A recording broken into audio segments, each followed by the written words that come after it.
Hey, I'm Heyzeus, and this is Andre. Andre is a man who has made a terrible, terrible mistake, and I've got to be honest with you, I don't feel sorry for him. I don't feel sorry for him one bit, and by the end of this video, you're probably not going to feel sorry for him either. So, what's he done exactly? Well, that is what we're going to be looking at, because this dude has really messed up, and it might not be exactly what you think. Now, this is the part of the video where I normally tell you about my sponsor and then beg you to click on some sort of link.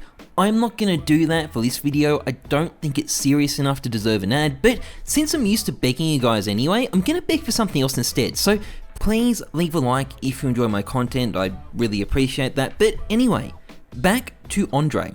Andre would like you to believe that he is a legit trader. He's just a good bloke who likes skins and wants to pay you a fair price for yours. Unfortunately for our friend Andre though, there is a site out there called SteamRep, and it reveals that he is actually a very, very naughty boy and has been for quite some time. In fact, he's been PayPal scamming people. According to this report, lodged by a guy called Facade, Andre didn't keep his end of the bargain in a PayPal deal, and Facade brought the receipts too, and the best thing about them actually is you can see Andre buttering the dude up before he scams him. Okay, give me a second. By the way, are you listening to Spotify? Yeah, why? I want to give you a gift because you are really good scam victor. I've been out really fast. I've got premium. There is about 300 premium. You can sell it or give it to your friends. And he links him to this paste bin full of the details of about 300 stolen Spotify accounts, which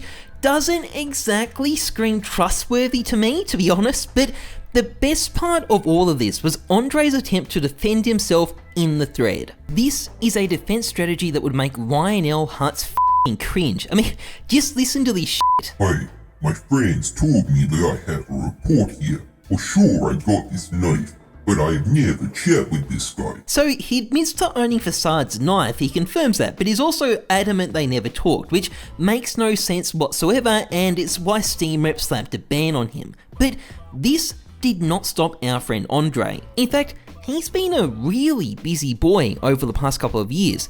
Believe it or not, a lot of people fall for this PayPal scam Andre runs, and he has built up a massive, massive inventory over the years, and this showcase only scratches the surface. Now, Andre has, perhaps intelligently, put his inventory on private at this point, but thanks to the magic of float.db, we can see exactly what is in there. And it's nuts. Andre has a super low float M9 bayonet Doppler worth $500, another M9 bayonet Doppler, this one's StatTrack, also worth $500, a Bowie knife Ruby with a very good float worth $700, a butterfly knife Tiger Tooth worth $1,100, an AWP Fade worth $1,400, a super low float factory new bayonet Law worth $1,500, a factory new classic knife Crimson Web worth $2,000, a StatTrack field tested Fire Serpent worth $2,000, a Ruby bayonet Doppler worth $4,000, a minimal wear AWP the Prince worth $4,400, and a StatTrack Emerald bayonet Gamma Doppler worth $5,000. This is the most insane inventory I've ever seen owned by a scammer, ever. A lot of these skins come straight from the scam victim too. This Crimson Web, for example, comes straight from this kid who was unboxing CS20 cases. You can even see the comment Andre left from when he scammed him, and by holding onto these skins, it gave Andre a ton of legitimacy.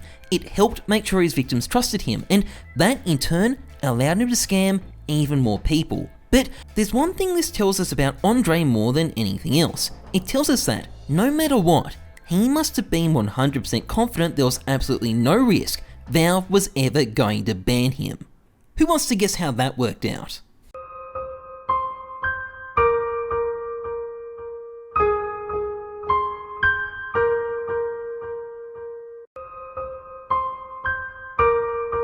Almost unbannable.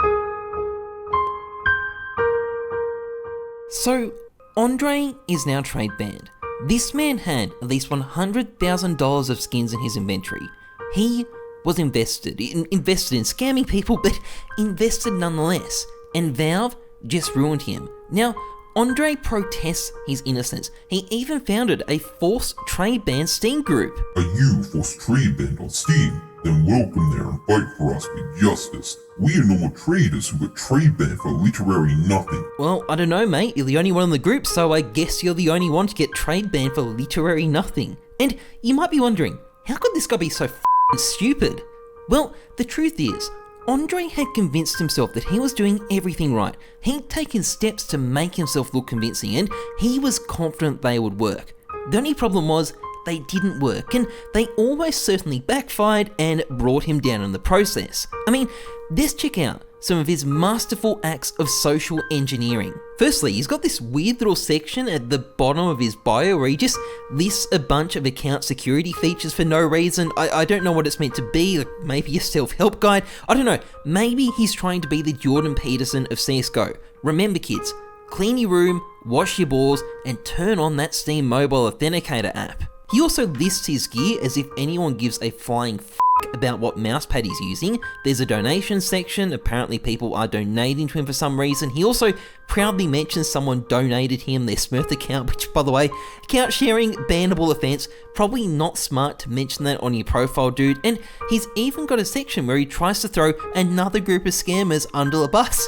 Hey buddy, weren't you complaining earlier about people trying to discredit you because they didn't like the competition? Seems a little bit hypocritical, Andre, but even in the face of annihilation, he's keeping a straight face. Actually, I am falsely trade banned, still trying to solve this issue with Steam support. Also, thanks to all the people who are trying to solve this issue with. Now, Andre probably thinks that due to his large inventory and the masterpiece of social engineering that is his Steam profile, there is some chance that Steam support will actually unban him.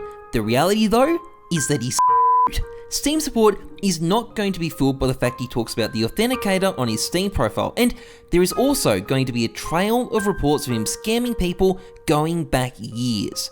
But that isn't the mistake that brought him down.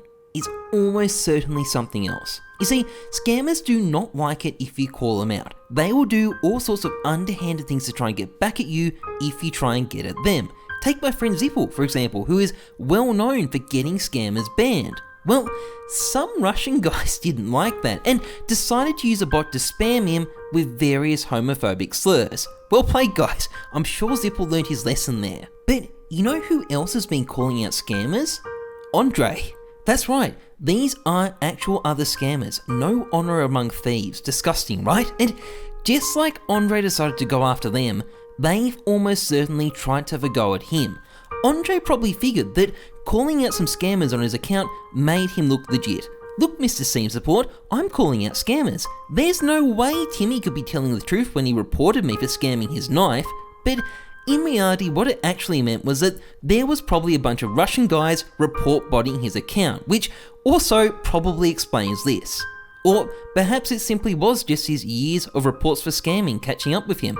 It's hard to know. But the one thing that we do know for sure is that either way, he was an utter moron for hanging onto an inventory of $100,000 of scam skins for all these years. You see, there's a meme that Valve doesn't care. They don't ban cheaters, they don't ban scammers. You can do this stuff in CSGO with complete impunity and nothing is ever going to happen. And Andre probably brought into this. He probably figured nothing would ever happen to him. And I'm not saying Valve are good at either of these things, but sometimes they do it. And this time, it ended up costing Andre 100k of skins he scammed from countless people over the years. And I don't feel sorry for him one bit. Now, one more thing before I finish. I often see people saying that when someone like this gets trade banned, Valve should return their skins to the people they scammed them from. And Andre definitely got me thinking about this because I could find all these people he'd scammed over the years. And I want to explain why Valve can't do that. You see, the problem with giving people back their scam skins is that it essentially creates an incentive to frame someone for scamming you, because you can sell them your skin and then get the skin back by framing them. And in the past, Valve actually did this and it caused huge problems. In particular, there was a massive issue called skin duping and it really hurt the skin economy. It hurt it a lot. So eventually Valve basically had to step in, put their foot down and stop doing it. And that really sucks if you do get scammed, but it was creating more problems than it solved, and it's why someone like Andre Skins have to be lost forever. Anyway, that's pretty much it for this video. If you enjoyed it, please like, comment, and subscribe, massively appreciated. Otherwise, trust the numbers, not your guts. I'm Heyzeus, thanks for watching, see ya.